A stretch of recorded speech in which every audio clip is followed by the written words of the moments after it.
कल्पना कीजिए, एक छोटा बच्चा भीड़ में अपने पिता से बिछड़ जाता है। कुछ मिनटों के लिए उसे लगता है वह अकेला है, लेकिन क्या सचमुच वह अकेला था? नहीं, उसके पिता उसे लगातार खोज रहे थे। उसे कुछ नया नहीं मिला, उसे सिर्फ अपना खोया हुआ संबंध याद आया। शिव दर्शन कहता है, आत्मबोध भी ऐसा ही है। हमें कुछ नया बनना नहीं है, बल्कि स्वयं को पहचानना है। एक बूढ़ा संगीतकार था। सालों तक उसने सितार नहीं बजाया। एक दिन उसे पुराने बक्से से सितार मिला।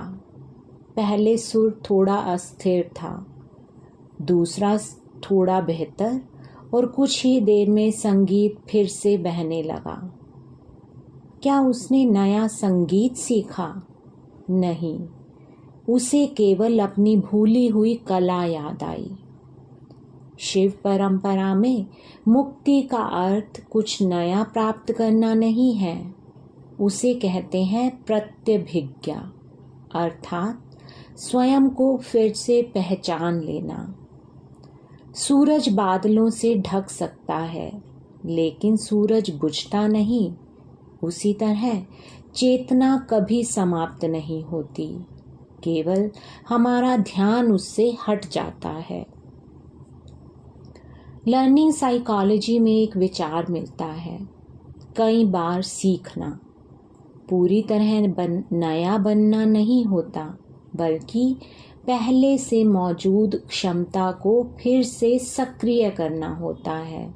जैसे साइकिल चलाना, यदि आपने बचपन में सीखी हो तो वर्षों बाद भी कुछ अभ्यास के साथ आप फिर से चलाने लगेंगे।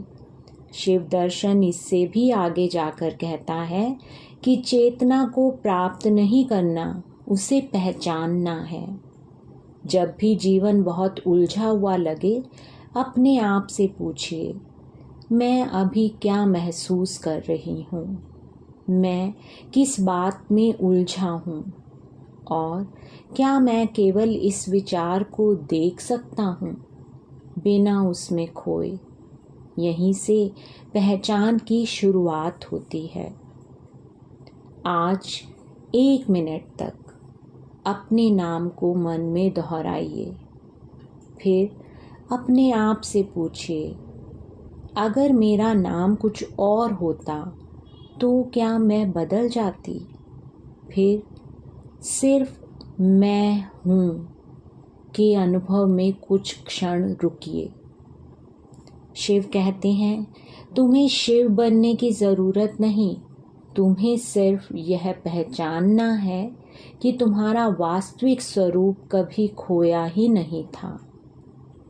लेकिन अगर चेतना हमेशा उपस्थित है, तो हम उसे हर समय अनुभव क्यों नहीं कर पाते? यही रहस्य अगले एपिसोड में। हर हर महादेव, जय काल भैरव।